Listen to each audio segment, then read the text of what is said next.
Good morning everyone! Ayan, kagigising lang ng dalawa. Most of the time, maaga naman ako nagigising pero numatabi lang ako sa kanila. Pinapanood ko silang matulog. At ito nga, ang hilig nilang mag-cuddle sa umaga. Yakap-yakap. At kiss-kiss kay mami. Sobrang sweet ng dalawang yan sa umaga. Ganyan yan lagi sila. Ayaw pang tumayo ni Dawson kasi mahilig yan matulog eh. Parang ako. Pero nagugutom na si Brayden. Tapos, lambing-lambing din kay Daddy para hindi naman magselos ang aking bunso.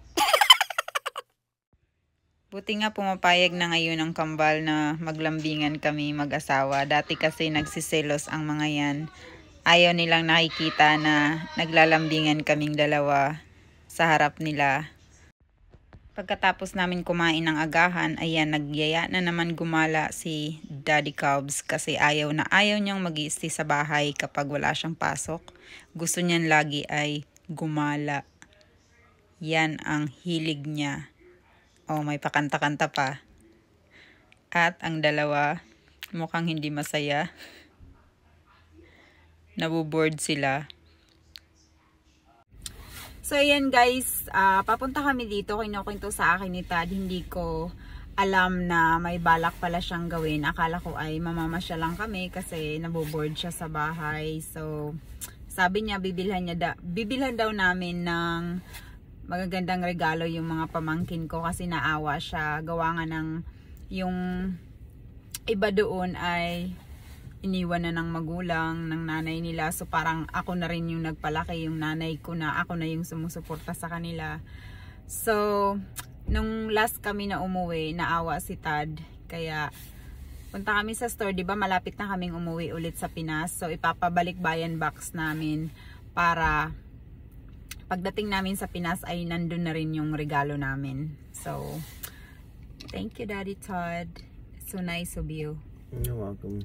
Well, it's not just me. I mean, they need shoes, and I know it's hard for them. The boys are so spoiled with, you know. Well, because you keep buying. No, I mean, okay, fine. So, alam nyo guys, natuwa ako sa kanya kasi hindi yan siya ganyan dati. So, ang laki ng pinagbago niya. Dati talaga, hindi talaga siya ganyan. Never siyang parang nag-offer. Ako yung lagi. Sa ngayon siya talaga yung nag-offer na gawin namin to. So, I'm proud of him for doing that. Hi. Ang dalawa tahimik sa likod. Okay, come on boys. Let's go on back home. Going to Coles. Yep. Ready na ako guys mag-shopping. Pero sabi ni Cubs, hindi daw ako pwedeng bumili para sa sarili ko. Dahil para lang daw sa mga pamangkin ko ang bibilhin namin today. So, naka-budget dapat.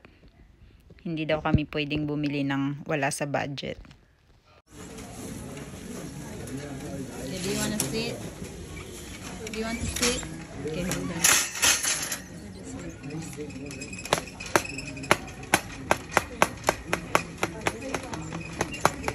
Okay, get in. Siya lang daw yung pipili lang lahat ng sapatos. Kaya, ayan, hinayaan ko siya.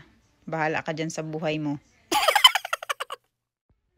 Ang gaganda ng mga sapatos dito guys. Ayan, sunod-sunuran lang kami ng kambal. Kasi, hinayaan ko na lang siya na siya ang pumili. Pero itong isa dito, ito.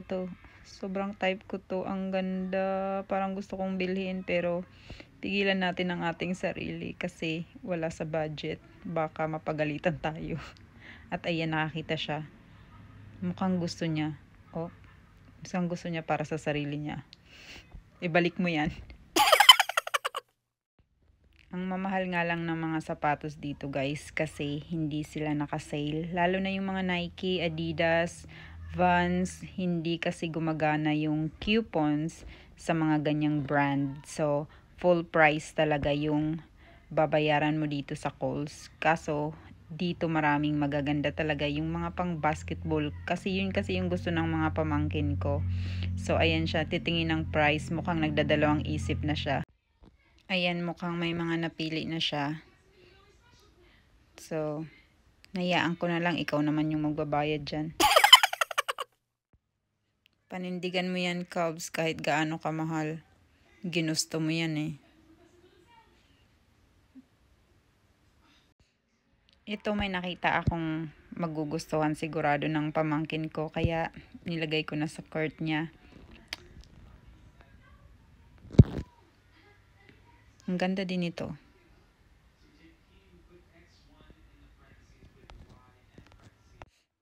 Hello, ang daya ni Cubs. Sabi niya, hindi daw kami bibili ng para sa sarili namin. Pero tignan niyo, nagsusukat na siya kasi ang nagandahan daw siya dyan.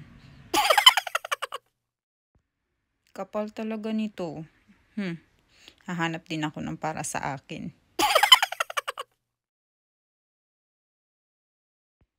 Bayad-bayad na siya, guys. Ayan, yung iba dyan ay in-order na lang namin online kasi wala yung ibang size. Ang dami kong pamangkin, mga nasa 9 ata na lalaki yung pamangkin ko sa Samar.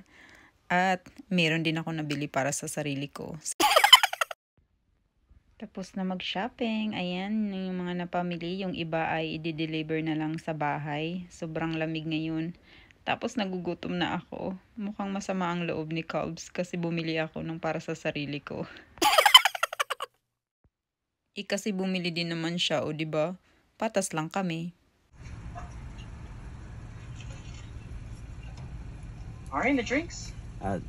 Lemonade with 2 of them, and a large Coke Zero with the other.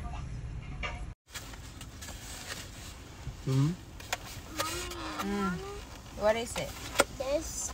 Oh yeah. Daddy have it too. Yeah, I don't eat it. What? I don't use it. It's a salt. I like it. Let's give it to mommy. Or she probably won't use all of them. I know, got like 3 now. Okay. Hey. Hi. Bye-bye.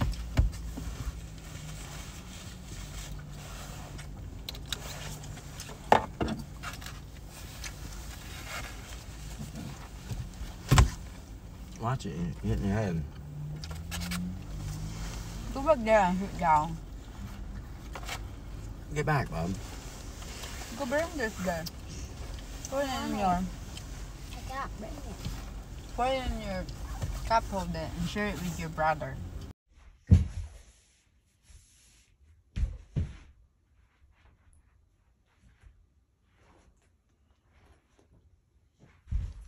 He wants you to rub his belly.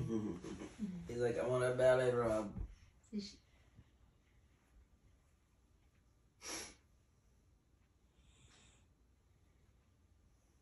May kalaro si habang tulog ang kanyang kaaway.